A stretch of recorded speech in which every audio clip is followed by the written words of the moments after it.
Hello student.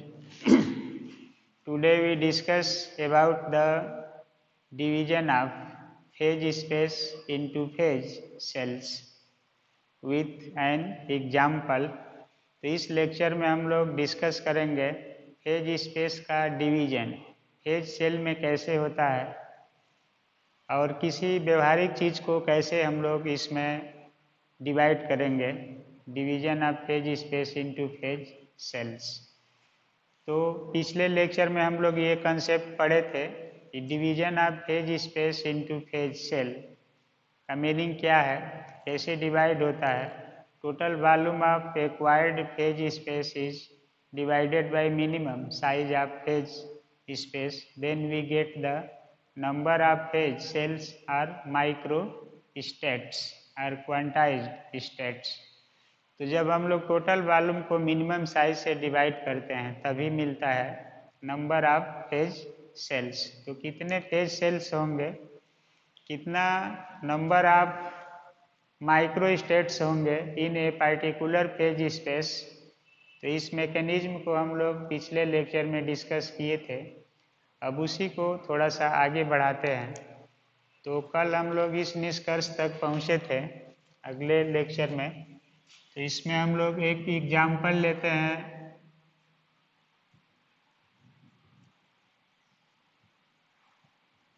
Example of division of phase space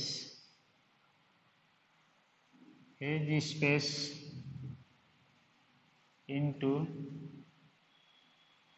phase sales.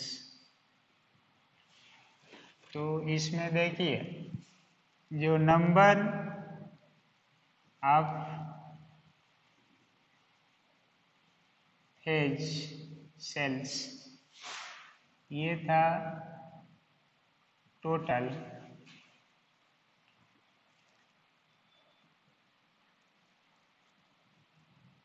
Acquired volume या area या length कुछ भी ले सकते हैं डायमेंशन के आधार पर अपॉन मिनिमम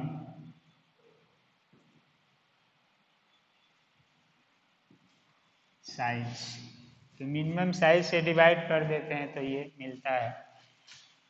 अब देखिए to describe it we consider one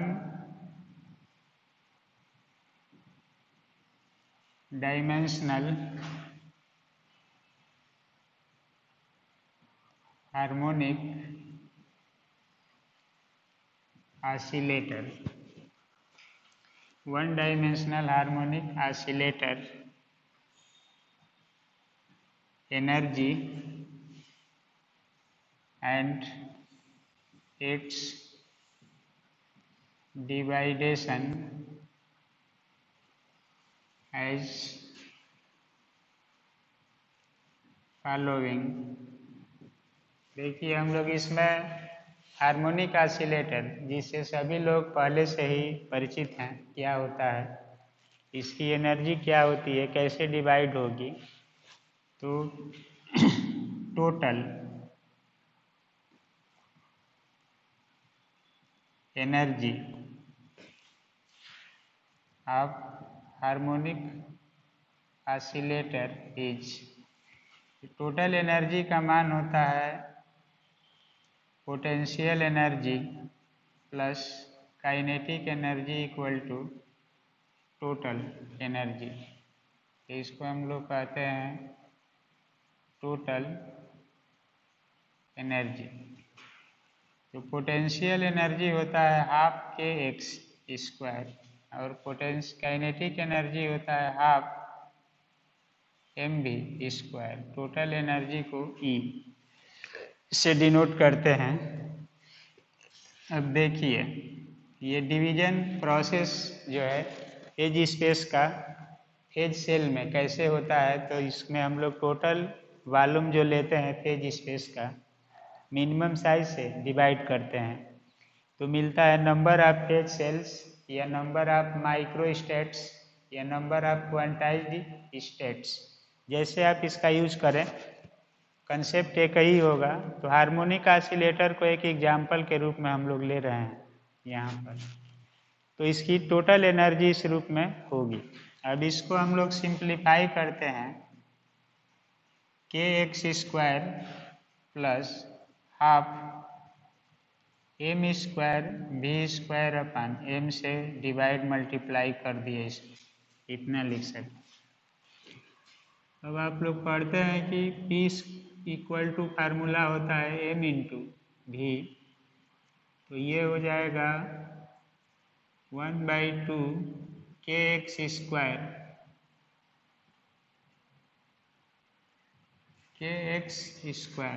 plus P square by 2m equal to E.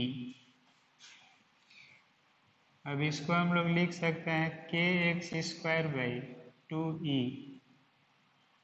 Plus P square 2me equal to 1। अब ये हो जाएगा यहाँ से एक्स स्क्वायर अपन 2e अपन के और plus P square upon 2me equal to 1। अब इसमें harmonic oscillator की टोटल एनर्जी कांस्टेंट होगी और जो पार्टिकल हार्मोनिक ऑसिलेशन करता है उसका जो मास है m वो भी कांस्टेंट रहेगा। तो इसमें कांस्टेंट टर्म कुछ मिल रहा है तो इसको लिखा जाता है स्टैंडर्ड फॉर्म में a square p square upon B square equal to 1। तो ये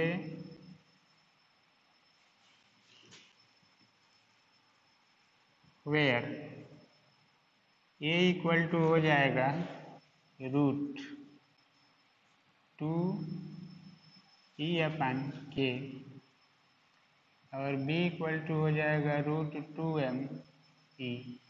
इतना कांस्टेंट है। अब देखिए ये इक्वेशन है इलिप्स का X square upon A square plus Y square upon B square equal to 1। तो फेज स्पेस में हम लोगों का यहाँ पर एक पोजीशन स्पेस है x, position of oscillating body from mean position x होता है और ये मोमेंटम का टर्म है p। तो इसका जो इक्वेशन है हम लोग फेज स्पेस में इसको यूज करते हैं अपनी जियोमेट्री से। तो ये y एक्सिस है एक x एक्सिस है, ये कांस्टेंट होता है इलिप्स का इक्वेशन ये बना है। तो इसका मीनिंग होगा देखिए this is the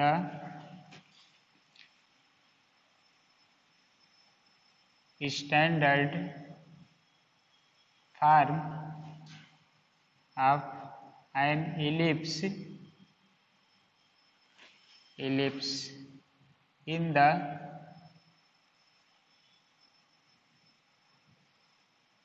position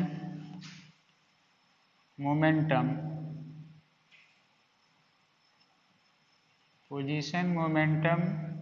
space. तो x और क्या है space p, position momentum space. इसका दूसरा मीनिंग है दैट इज फेज ट्रेजेक्टरी, मतलब गमन पथ, phase trajectory of harmonic oscillator in the one dimensional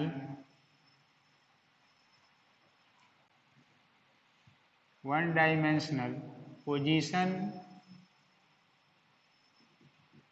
momentum space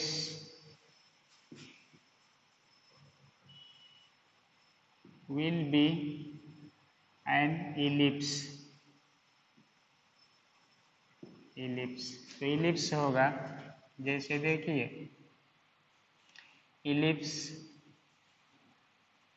whose area is defined as, जैसे मान लीजिए कि ये एक प्लेन है, 2 डायमेंशनल प्लेन है, इस तरह से एक एक्स एक्सिस पर है और एक पी एक्सिस पर है। मोमेंटम पोजीशन स्पेस है, जैसे एक्स वाई प्लेन होता है, तो इसमें इलिप्स ये बनाएगा ऐसे पी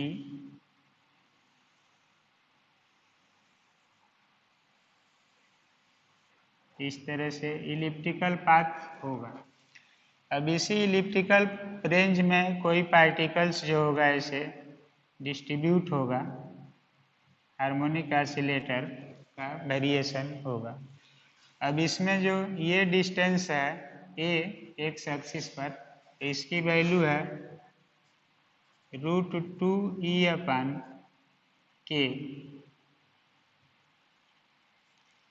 ये ए है हमारा और बी एक्सिस है ये √2m/e, इतना होगा। ये इलिप्टिकल पाथ है, हार्मोनिक ऑसिलेटर का फेज इतना जगह घेरेगा, ये इलिप्स में होगा। तो इसका मीनिंग ये है कि फेज स्पेस कैसे डिसाइड होगा किसी चीज़ का, तो जो हमारा प्रीवियस नॉलेज है कि हार्मोनिक ऑसिलेटर की एनर्जी कितनी होगी, कितना रेंज घेरेगी, एनर्जी स्पेस क्या होगा, तो उसको फेज स्पेस में कन्वर्ट किया जा रहा है कि टोटल वॉल्यूम या टोटल एरिया या टोटल लेंथ डिसाइड होगा। तो देखिए अगर 3 डायमेंशनल क्वांटिटी है तो वॉल्यूम लिया जाएगा, 2 डायमेंशनल क्वांटिटी होगी तो एरिया लिया जाएगा, और 1 डायमेंशनल क्वांटिटी होगी तो लेंथ। ये सभी आगे हम लोग लेंगे, फेज स्पेस से कई क्वेश्चन आते हैं, डिवीजन कई सिस्टम में पढ़ना है, जनरल फार्मूला पढ़ना है, तो ये सब हम लोग सॉल्व करेंगे। लेकिन यहाँ पर जो जैसा कंडीशन रहेगा, वॉल्यूम का बनेगा तो वॉल्यूम लिया जाएगा, एरिया होगा तो एरिया, लेंथ के रूप में लिया जाएगा, उसी से डिवाइड किया जाएगा। तो हार्मोनिक ऑसिलेटर की जो एनर्जी है ये सॉल्व करने पर पोजीशन एंड मोमेंटम स्पेस में इलिप्टिकल फॉर्म को रिप्रेजेंट कर रही है, यानी फेज स्पेस इलिप्स होगा इसका, फेज ट्रेजेक्टरी मतलब इसका गमन पथ, हार्मोनिक ऑसिलेटर जो है इसका आ रहा है पोजीशन मोमेंटम स्पेस में कैसा मिल रहा है, will be an ellipse whose area. अब इलिप्स 2 डायमेंशनल क्वांटिटी है, तो इसका डिवीजन निकालना है, तो आप यहाँ पर वॉल्यूम के स्थान पर इसका वॉल्यूम नहीं निकलेगा, इसका सीधे 2 डायमेंशनल है तो क्या निकलेगा, एरिया। तो whose area is find as, इसका एरिया हम लोग निकालते हैं, कितना होगा देखिए।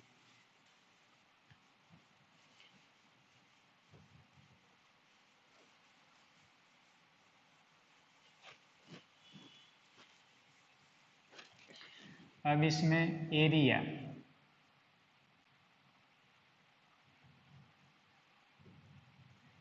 इलिप्स, तो ये होता है पाई ए बी, इलिप्स का एरिया पाई हो गया, ए का मान हो गया 2e/k और बी का मान हो गया √2m/e।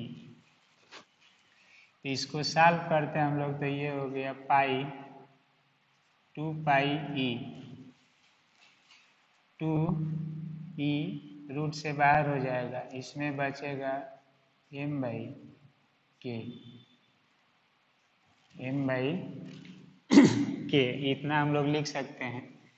अब देखिए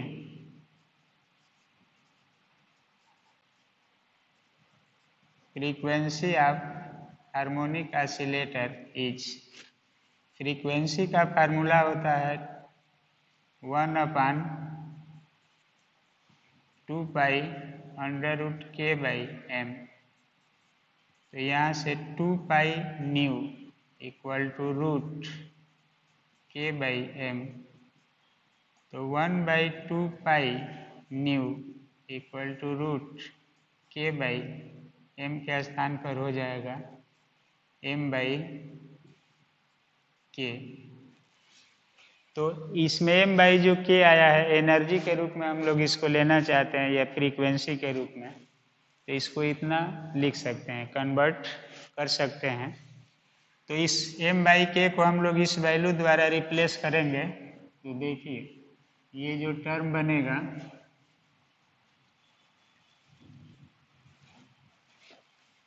ये होगा 10, एरिया की वैल्यू आया था 2 pi E root m by k, 2 pi E into 1/2 pi nu, 2 pi cancel हो जाएगा, ये होगा E/न्यू, E/न्यू। तो ये हम लोगों का टोटल एरिया कितना होगा, देखिए जो इलिप्स बना है इसमें, उस इलिप्स का टोटल एरिया निकाला गया, जो हमारे पास नॉलेज है, प्रीवियस नॉलेज, इस फार्मूला का यूज कर लिए। यहाँ पर ए कितना है, बी कितना है, इसकी वैल्यू को रख लिए।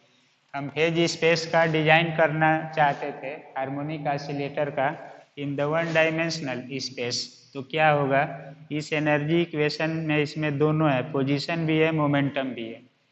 दोनों के आधार पर हम लोग डिसाइड किए, तो इलिप्स आया, उस इलिप्स का कितना एरिया वो एक्वायर करेगा और मिनिमम साइज वन डायमेंशन में क्या होगा, तो ये हम लोग फाइंड करेंगे। देखिए ये हो गया टोटल एरिया, तो ये बताएगा this is total acquired area of harmonic oscillator. तो हार्मोनिक ऑसिलेटर का टोटल एरिया हो गया। अब यहाँ पर हम लोगों को फाइंड करना है, to find number of phase cells, phase cells are microstates are quantized, energy quantized होती है, तो quantized states, this area is, इस एरिया को हम लोग डिवाइड कर देंगे, this area is divided by minimum size, minimum size से इसको हम लोग डिवाइड करते हैं। तो फार्मूला है division of phase space into cells, तो नंबर ऑफ फेज सेल्स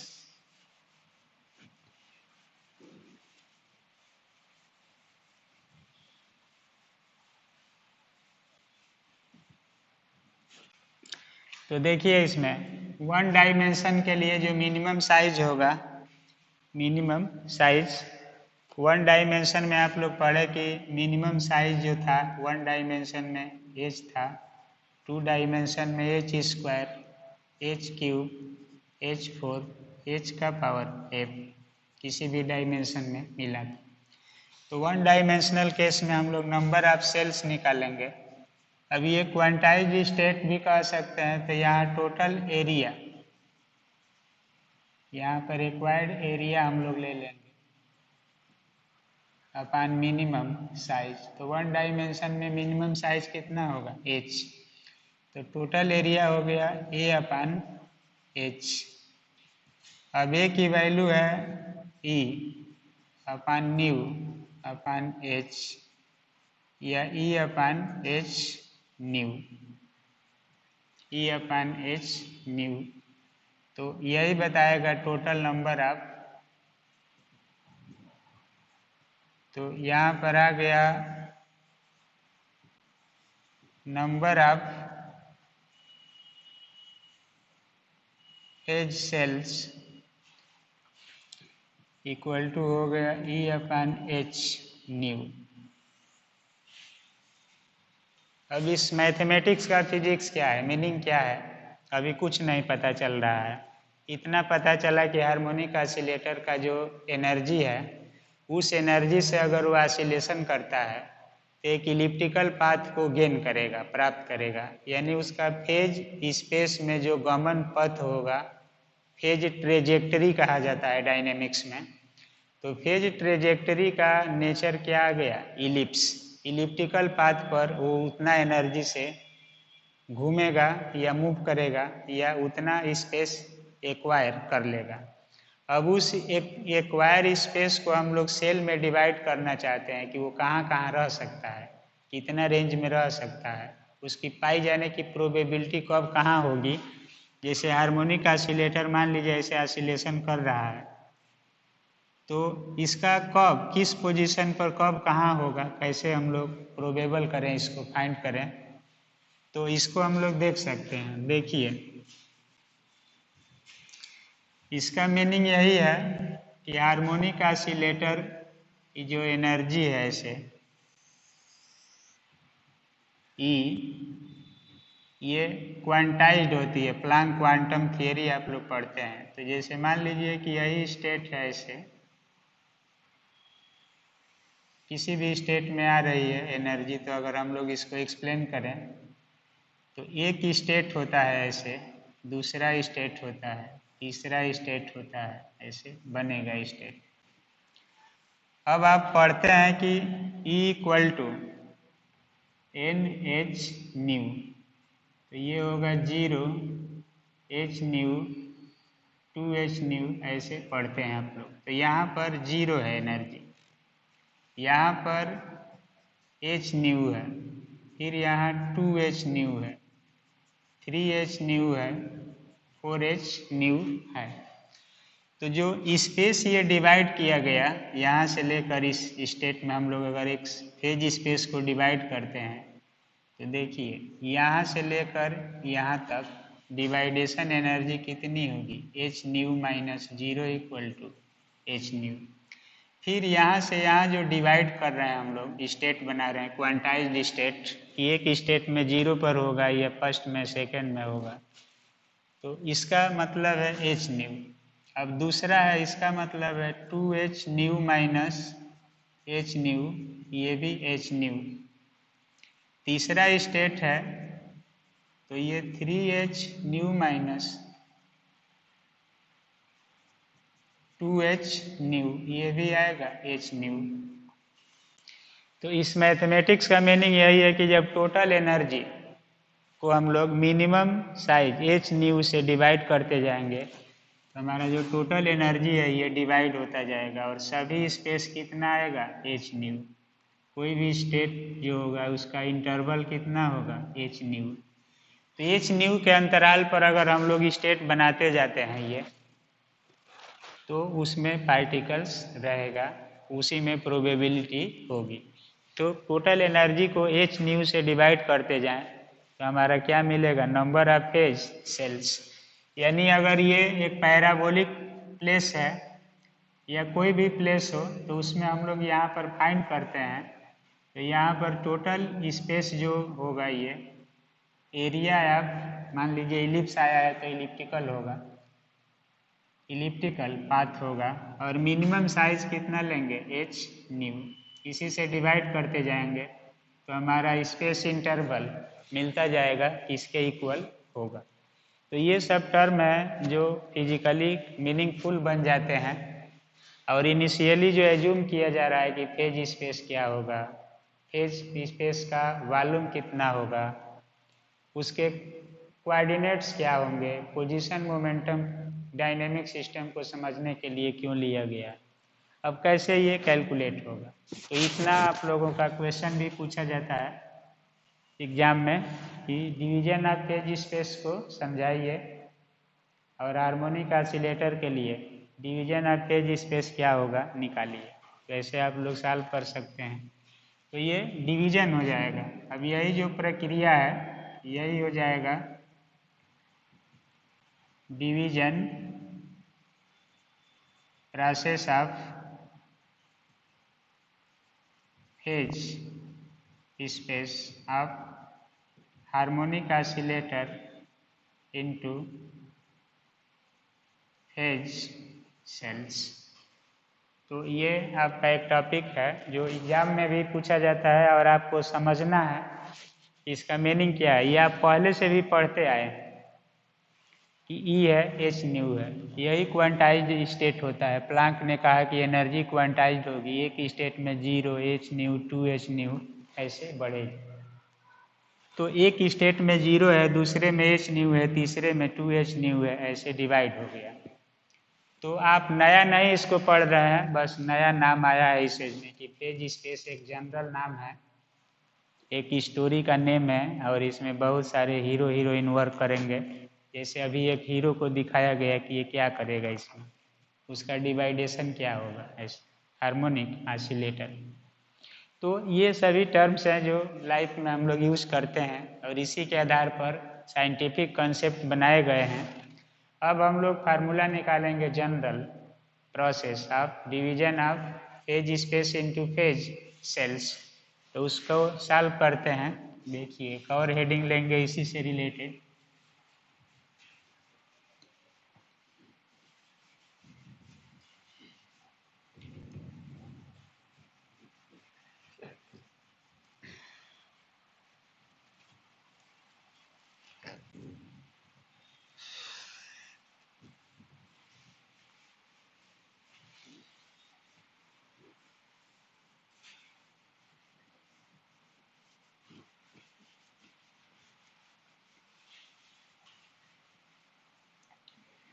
तो एक कंटेंट हम लोग लेंगे, देखिए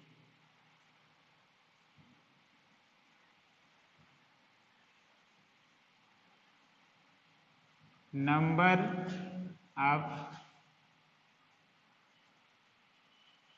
फेज सेल्स, या इसी को कहते हैं माइक्रो स्टेट्स।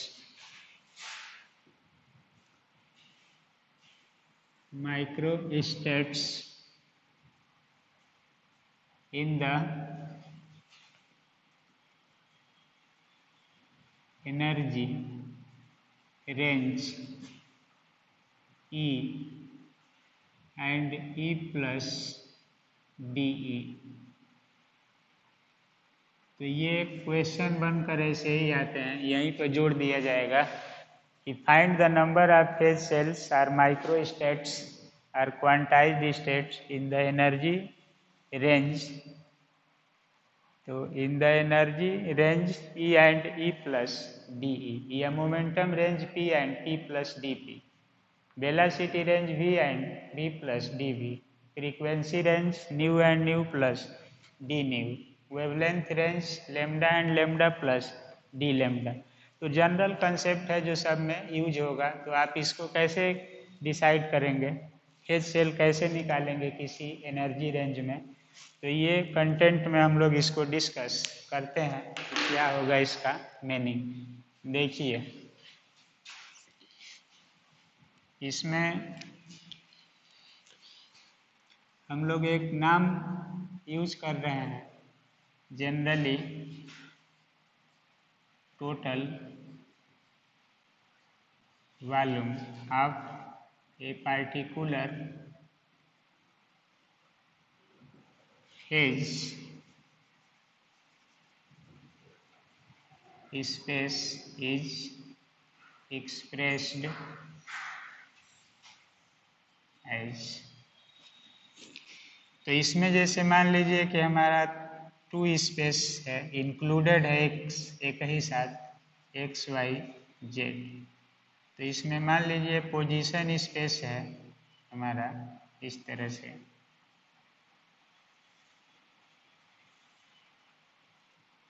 तो ये एक्स वाई जेड है, एक्स वाई जेड एक्सिस पर पोजीशन एक एक्वायर करेगा और एक मोमेंटम स्पेस आ रहा है ऐसे। तो मान लीजिए कि पी जेड है, ये पी एक्स है और पी वाई है।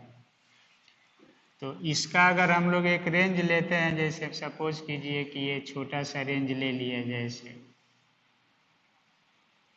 तो एक को अगर हम लोग ओरिजिन से x मानते हैं तो दूसरा होगा x प्लस डी एक्स, और इस रेंज को हम लोग कितना ले लें, dx सपोज कर लीजिए। तो उसी तरह से ये मोमेंटम स्पेस है, सपोज कीजिए ऐसे हम लोग इसको ड्रा कर दें तीनों एक्सिस पर 3 डायमेंशन में, ऐसे ले लिया गया। तो ये ओरिजिन है, ये P पर है, काट रहा है, और इसी को एक दूसरा अगर हम लोग ड्रा करें ऐसे प्लेस ले लें तो ये होगा P प्लस DP, पोजीशन पर है।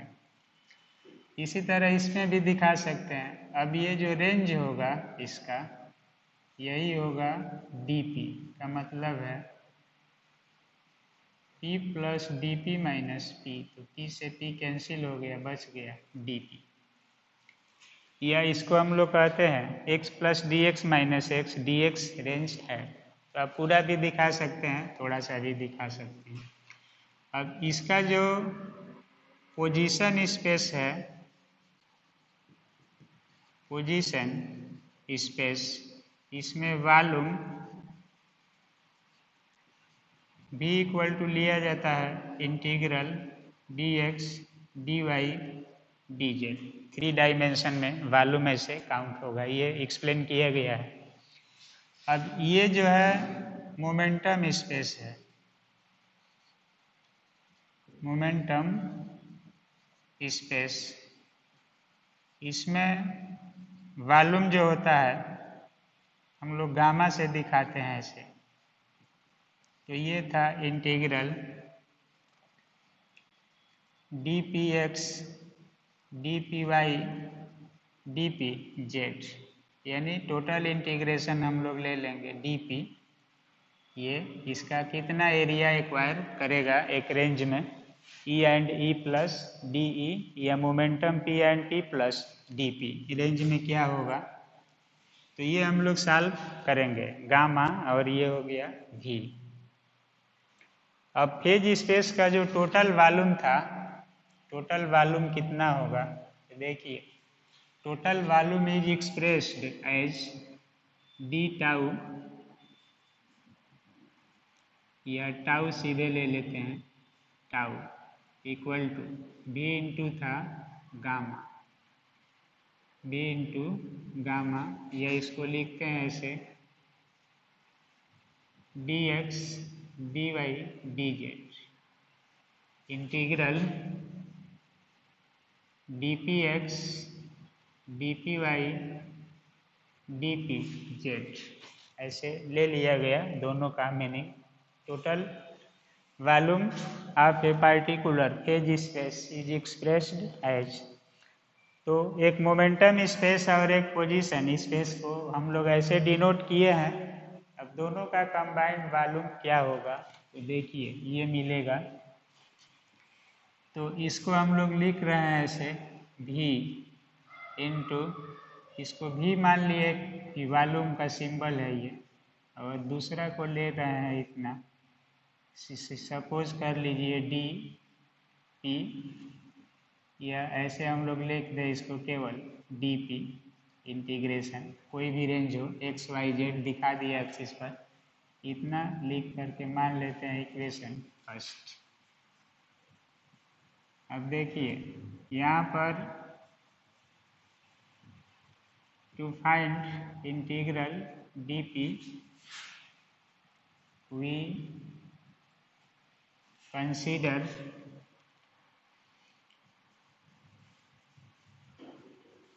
relation between kinetic energy and momentum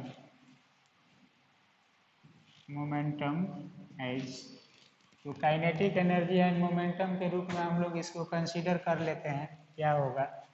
तो देखिए एक फार्मूला पढ़े आप लोग, E equal to half m v square we square upon 2m, तो p square by 2m, momentum में रिलेशन है ये। तो यहाँ से P square equal to 2m/e, तो P इक्वल टू हो जाएगा 2m/e का पावर 1/2, या पी क्यूब निकालेंगे हम लोग, तो इसकी वैल्यू हो जाएगा 2m_e का पावर 3/2, 2m_e का पावर 3/2। तो ये होगा हमारा पी क्यूब। क्यों ऐसा कर रहे हैं तो देखिए, 3 डायमेंशन में वॉल्यूम का फार्मूला होता है। जैसे इसको हम लोग सॉल्व करते हैं, कोई स्फीयर लेते हैं तो स्फेरिकल शेप में आएगा, तो वॉल्यूम का जो फार्मूला होता है ये 4/3πr³। तो मोमेंटम स्पेस का रेडियस p होगा, ये होगा p प्लस dp। तो इसका रेंज क्या है, वॉल्यूम कितना होगा, ये हम लोगों को फाइंड करना है। तो r³ होता है, तो यहाँ पर r के स्थान पर इस मोमेंटम स्पेस का रेडियस होगा p³। और अगर स्फेयर है तो होता है सीधे 4/3πr³। तो r के स्थान पर यहाँ पर मोमेंटम स्पेस का रेडियस p है, रेंज है, और इसका रेडियस होगा p प्लस dp। यही चारों ओर राउंड करता है। तो इस रेंज में, रेंज का मतलब है कि DE या PE रेंज कितना होगा, DP रेंज में नंबर ऑफ माइक्रो स्टेट्स। तो इंटरवल में कितना माइक्रो स्टेट्स होंगे, इसको कैसे सॉल्व किया जाएगा ये हम लोगों को समझना है। तो वॉल्यूम का यहाँ फार्मूला होगा 4/3πr³ के स्थान पर p³। तो हम लोग p³ निकाल रहे हैं। अब देखिए, इसको हम लोग यहाँ पर फाइंड करना चाहते हैं, जैसे p प्लस dp का क्यूब। तो यहाँ पर हम लोग इसके स्थान पर लिख देंगे 2m_e p के स्थान पर, और प्लस 2m_dE इतना होगा। इसका पावर हो जाएगा यहाँ पर 3/2। तो टोटल का पावर लिया जाएगा, एक p के लिए लागू होगा और एक dp के लिए, तो 2m_dE का पावर 3/2। अब वॉल्यूम हम लोगों को काउंट करना है कि वॉल्यूम कितना होगा। तो देखिए,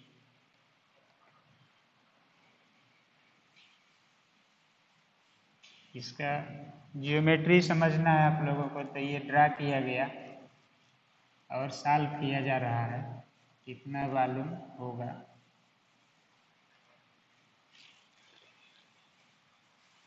अब देखिए, नाउ जो वॉल्यूम है हम लोगों का गामा, ये इंटीग्रल है dp, इसका मान निकाला जाएगा। तो ये होगा वॉल्यूम 4/3π, और इसका मान होगा p प्लस dp का क्यूब माइनस p³, क्योंकि वॉल्यूम का फार्मूला है अधिकतम वॉल्यूम। जैसे आपका वॉल्यूम एक्सिस है, ये एक p है और एक है p प्लस dp।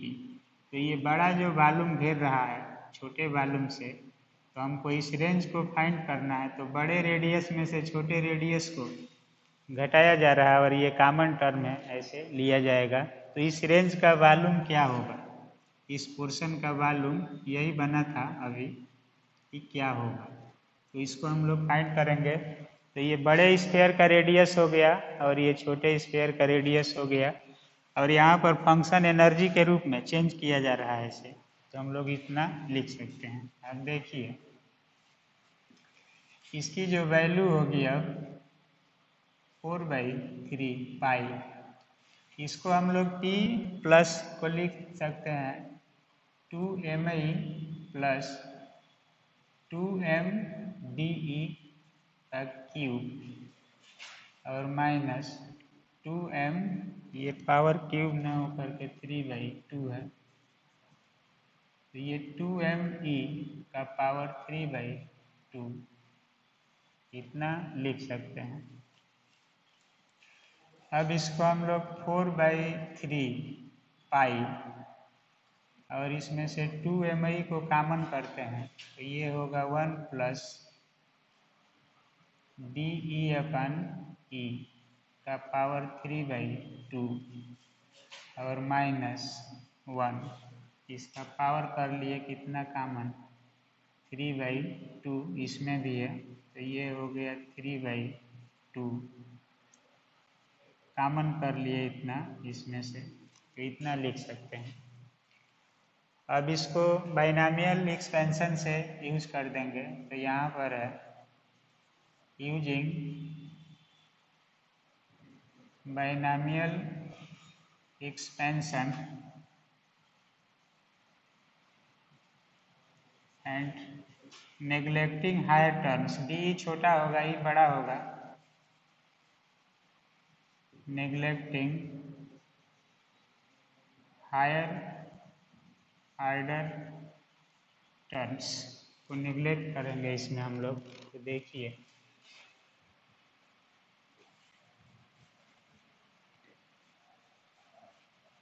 ये पहले का रिजल्ट है, इक्वेशन 1 लिया गया है।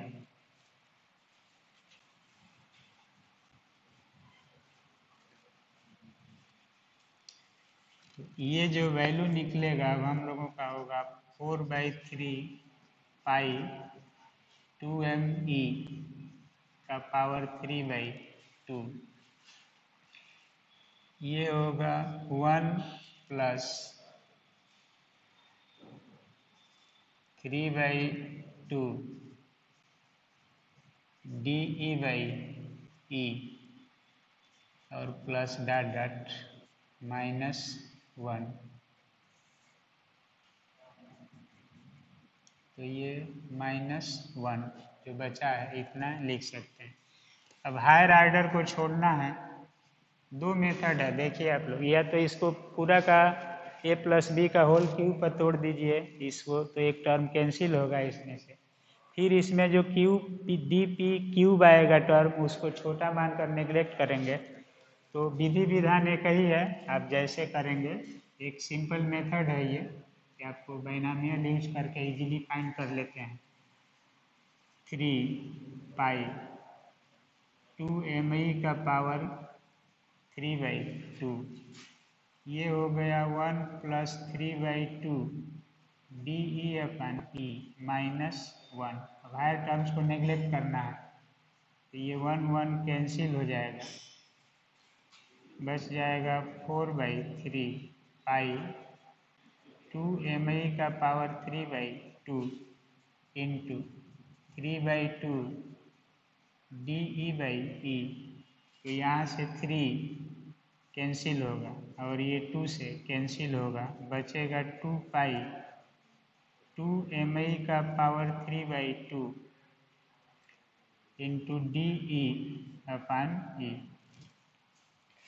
तो ये जो फार्मूला निकलेगा हम लोगों का, इंटीग्रल मान लीजिए dp की वैल्यू निकल रही है या गामा, तो इतना के टर्म में आएगा। अब यहाँ से हम लोग इसको और थोड़ा सिंप्लीफाई कर लेते हैं, इक्वेशन 1 में पुट करते हैं,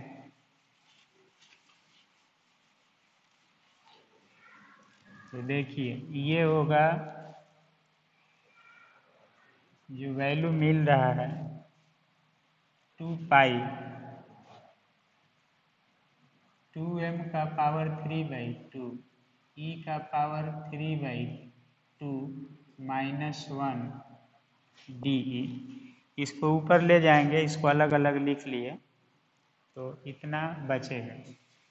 अब ये हो गया 2 पाई 2m का पावर 3/2 e का पावर 1/2 DE, तो इक्वेशन 2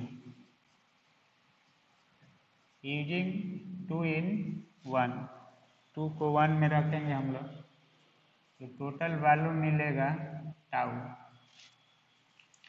अब ये वैल्यू जो होगा v इंटू इंटीग्रल था dp, तो इसकी वैल्यू हो जाएगा v इंटू 2 पाई 2m का पावर 3/2 e का पावर इतना। अब इसको सिंप्लीफाई करके ऐसे लिखा जाता है 2 पाई v 2m का पावर 3/2 e का पावर 1/2 DE, इक्वेशन 3। तो जो एनर्जी रेंज लिया गया है उस रेंज में पार्टिकल का टोटल वॉल्यूम इतना आ गया। अब इस वॉल्यूम से हम लोगों को minimum size number of phase cells in the energy range निकालना है। तो मिनिमम साइज इतना वॉल्यूम मिल रहा है उस स्पेस में, तो इस वॉल्यूम को मिनिमम साइज से डिवाइड कर दिया जाए तो उस कंडीशन में मिलेगा नंबर ऑफ फेज सेल्स। अब देखिए, when this acquired volume in the range E and E plus DE is divided by minimum size of phase space। अब 3 डायमेंशन में मिनिमम साइज कितना होगा, h³ divided by h³, then we get number of phase cells, that is number of phase cells। तो यहाँ पर देखिए, अब हम लोग एक नोटेशन भी लेंगे इसमें, नंबर ऑफ फेज सेल्स को हम लोग डिनोट करेंगे GE/DE का मतलब है कि G यहाँ पर स्टेट को बताएगा, और जो आप प्रोबेबिलिटी पढ़ रहे थे तो सेल लिया गया था G1, G2, G3। तो G एनर्जी का फंक्शन होगा, कभी मोमेंटम का फंक्शन होगा, कभी वेवलेंथ का फंक्शन होगा, तो ऐसे डिनोट किया जाएगा। इसको हम लोग मान रहे हैं यहाँ पर एक नोटेशन कि बार बार नंबर ऑफ सेल न लिखना पड़े। डी रेंज में नंबर ऑफ सेल्स या स्टेट्स कितने होंगे डिवाइड करने पर, तो ये मिलेगा GE का फंक्शन हो गया D, कोई जेड से भी दिखाता है, कोई ओमेगा से दिखाता है, कैसे भी ले सकते हैं। तो ये बताएगा नंबर ऑफ फेज सेल्स मान लिए हम लोग। अब इसका मीनिंग है total volume upon minimum size. तो डी टाउ था या टाउ है यहाँ पर टोटल वॉल्यूम, और ये है h³। तो इसकी वैल्यू आया है 2 पाई भी 2m का पावर 3/2 e का पावर 1/2 अपान h³। इतना आ जाएगा वॉल्यूम इसका। तो देखिए, ये एक इम्पॉर्टेंट फार्मूला है जो लगभग हर साल के पेपर में पूछा जाता है, या स्टैटिस्टिकल मैकेनिक्स को समझने के लिए सॉलिड स्टेट में भी यूज होता है, इलेक्ट्रॉनिक्स में भी यूज होता है सॉलिड को समझने के लिए कि कितना स्टेट में किसी चीज़ को डिवाइड करेंगे तो उसका परमिटेड थियरी क्या होगी, फार्मूला क्या होगा। तो ये सब टर्म मिलता है, तो इसका हम लोग यूज करेंगे इस पेपर में। पूरा जो भी टॉपिक आगे मिलेंगे ये बहुत यूज होगा, कई रूप में ये कन्वर्ट होगा, लेकिन बेसिक यही रहेगा कि कितना स्टेट होंगे। तो यहाँ पर GE क्या है, DE क्या है, कभी कभी इसी को हम लोग लिखेंगे कि GP DP। अब मोमेंटम रेंज आएगा, वहाँ पर मोमेंटम का फंक्शन होगा, कभी लिखेंगे G लैम्डा D लैम्डा, तो वेवलेंथ का फंक्शन होगा, कभी लिखेंगे G new D new, frequency का फंक्शन होगा ऐसे। तो ये सिंबल है एक डिजाइन करने का, किसी चीज़ को डिनोट करने का। तो ये बताएगा number of phase cells in a particular energy range of the phase space. अब फेज स्पेस कुछ भी हो सकता है, किसी भी चीज़ को हम लोग फेज स्पेस कहते हैं जिसमें डायनेमिकल पार्टिकल का लोकेशन फाइंड करना होता है। अब देखिए, इसको हम लोग इसके साथ अगर रख दें तो इतना लिख सकते हैं, या ऐसे स्टैंडर्ड फॉर्म में लिखा जाता है 2 पाई भी और इसको लिख देते हैं 2m/h²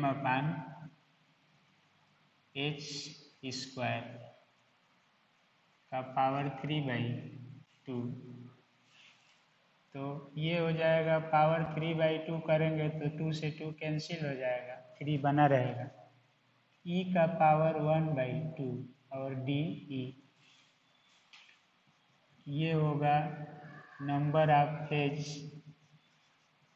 sales in a particular energy range. तो ये कोई इक्वेशन आ जाएगा इसे। तो ये एक फार्मूला है जिसमें एच क्या है, तो मिनिमम साइज है, प्लैंक कांस्टेंट है, एम पार्टिकल का मास है, वी पोजीशन स्पेस में मालूम है, ई एनर्जी है उसका, और रेंज कितना है डी ई। अगर हम लोग इस इक्वेशन को ऐसे लिख दें, दोनों ओर से डी हटा दें, तो 2πv, ये आपको अभी लिखने का जहाँ यूज करना होगा हम लोग करेंगे। ये पार्टिकुलर एनर्जी स्टेट का फंक्शन है जी, और जी का मतलब है कि जैसे आप किसी सेल को, पीछे जो हम लोग पढ़े हैं कि क्यों जी लिया जा रहा है, तो ये पढ़े थे कि अनइक्वल साइज का सेल होगा, ऐसे कोई बड़ा होगा कोई छोटा होगा, इस तरह से। तो कोई बड़ा छोटा सेल है तो एक सेल को हम लोग इक्वल प्रियरी प्रोबेबिलिटी लगाने के लिए एक सेल को हम लोग छोटे छोटे सेल में G1, G2, G3 भाग में डिवाइड कर लिए। तो G1 ही बताता है एक माइक्रो सेल या माइक्रो स्टेट या फेज सेल या क्वांटम स्टेट जिसमें कोई पार्टिकल है। तो इस पार्टिकल का एनर्जी का टर्म बताया गया था NE, N1 epsilon 1, N2 epsilon 2। तो कितना एनर्जी होगा इस स्टेट की, वही ये बता रहा है। तो यानी एक स्टेट का जो डिस्ट्रीब्यूशन है ये फंक्शन है किसका, एनर्जी का। यही कभी फंक्शन होगा मोमेंटम का, कभी वेवलेंथ का। तो साइंस एंड टेक्नोलॉजी में जो यूजुअल टर्म्स है उसका फंक्शन बनाएंगे, ये मैथमेटिकली फेज स्पेस को डिराइव किया जा रहा है। अब ये सिंगल स्टेट का बताएगा फंक्शन, जी किसी भी पार्टिकुलर स्टेट का फंक्शन है ये, और ये बताएगा किसी एनर्जी रेंज का फंक्शन। जैसे मान लीजिए कि आप इसमें जा रहे हैं तो किसी पार्टिकुलर मोमेंट पर एनर्जी कितनी है उसका ये फंक्शन होगा जी। अगर आप रेंज में लेना चाहते हैं इस रेंज में, तो यही आपका ई प्लस डी होगा, और अब वहाँ पर ये जो रेंज होगा ये डी ई होगा, और वहाँ पर ये फंक्शन होगा डी ई का। तो रेंज के लिए हम लोग निकाले हैं, वही रेंज के लिए ये आ रहा है। जैसे आप किसी चीज़ को मानते हैं कि मान लीजिए कि मास पर यूनिट लेंथ लेते थे m/l, तो मास आप लेंथ dx लेते हैं तो dx लेंथ का रेंज का मास हो जाता है ये। तो ये रेंज का मास है, ये पर यूनिट लेंथ है, उसी तरह से ये पर यूनिट है एनर्जी, और ये एनर्जी लेंथ रेंज। तो लेंथ ना एनर्जी का लेकर हम लोग क्या लेंगे, रेंज, कहाँ से कहाँ तक आएगा। तो ये सब नोटेशन बाद में यूज होंगे, अभी हम लोग केवल इसको समझते हैं कि ये फार्मूला क्या मिला है। इसमें एक चीज़ और हम लोग आगे यूज करेंगे, जैसे देखिए तो टाइम थोड़ा सा ओवर हो रहा है, तो ये हो जाएगा this is the expression of total number of micro states in a particular phase energy range E and E